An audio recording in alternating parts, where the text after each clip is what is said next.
আমাদের দেশে কিন্তু এখন ভয়াবহভাবে ছড়িয়ে পড়েছে জুয়া বা অনলাইন ব্যাটিং এর প্রতি আসক্ততা। তরুণরা রাতারাতি ধনী হয়ে যাবে বা সম্পদশালী হয়ে যাবে এরকম একটা আশা নিয়ে দেখবেন যে অতি লোভে পড়ে তাদের স্মার্টফোনটি দিয়ে তারা অনলাইন জুয়াতে জড়িয়ে পড়ছে। এক্ষেত্রে একদিকে যেমন সামাজিক নিরাপত্তার অবক্ষয় ঘটছে, তেমনিভাবে কিন্তু নৈতিকতার দিক দিয়েও কিন্তু একটা বড় প্রভাব পড়ছে আমাদের এই সমাজে।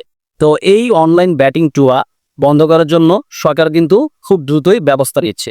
আমাদের সমাজে আশেপাশে যখন তরুণরা এভাবে জুয়ায় লিপ্ত হচ্ছে, ঠিক তখনই কেন্দ্রীয় ব্যাংক তাদের এক অধ্যাদেশে এটার বিরুদ্ধে কঠোর ব্যবস্থা নেওয়ার নির্দেশ দিয়েছে।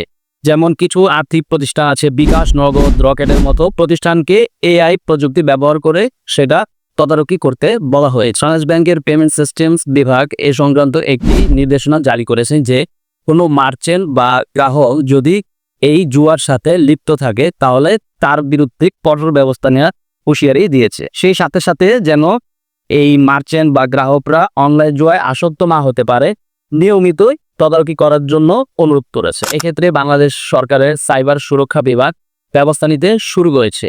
তারা 1100-রও অধিক মোবাইল ব্যাংকিং এজেন্টকে শনাক্ত করে তাদেরকে অপরাধী চিহ্নিত করে ব্যবস্থা নিতে শুরু করে দিয়েছে। সেই সাথে সাথে কোনো ব্যক্তি বা গ্রাহক যদি তাদের ফোনে এরকম অনলাইন ব্যাটিং বা জুয়ার সাথে লিপ্ত থাকে, তারা কিন্তু ওই যে সাইবার সিকিউরিটি সিস্টেমসে সেটা ট্র্যাকিং করে এই অপরাধীদেরকে ধরা একটা জোর প্রচেষ্টা চালিয়ে যাচ্ছে। ডাক ও টেলিযোগাযোগ মন্ত্রণালয়ের এক বিজ্ঞপ্তিতে এসব খবর উঠে এসেছে। এই ধরনের অপরাধে যদি কোনো মার্চেন্ট বা কোনো প্রতিষ্ঠান বা কোনো ব্যক্তি যদি জড়িত থাকে, সেক্ষেত্রে কিন্তু সাইবার সিকিউরিটি আইনে তাদেরকে 2 বছরের কারাদণ্ড অথবা নগদ 1 কোটি টাকা জরিমানা অথবা উভয় দণ্ডে দণ্ডিত করবে। এছাড়াও সাইবার সিকিউরিটি আইনের 21 এবং 22 ধারায় অনলাইন জুয়া বা ব্যাটিংয়ের সাথে জড়িত যে কোনো ধরনের লেনদেন বা আর্থিক জালিয়াতি সম্পূর্ণভাবে নিষিদ্ধ করা হয়েছে। জুয়া নিয়ে জড়িত থাকা বা জুয়ায় উৎসাহিত করা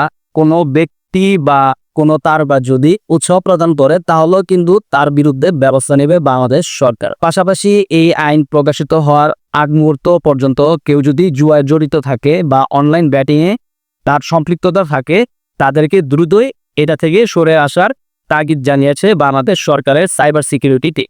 সেক্ষেত্রে অনলাইন জুয়ার সাথে প্রত্যক্ষ বা পরোক্ষ ব্যক্তি, প্রতিষ্ঠান বা যে কোনো পেশাজীবী ব্যক্তিবর্গের বিরুদ্ধে কিন্তু ব্যবস্থা নিবে সাইবার সিকিউরিটি টিম। সো আমার এই ভিডিওটি যারা দেখছে, আমি তাদেরকে হাইলি রিকমেন্ড করব যে আপনারা যদি আপনাদের ফোনে এরকম অনলাইন জুয়া বা ব্যাটিং এর সাথে সম্পৃক্ত থাকেন, আমি আপনাদেরকে অনুরোধ করব সেটা থেকে সরে আসুন।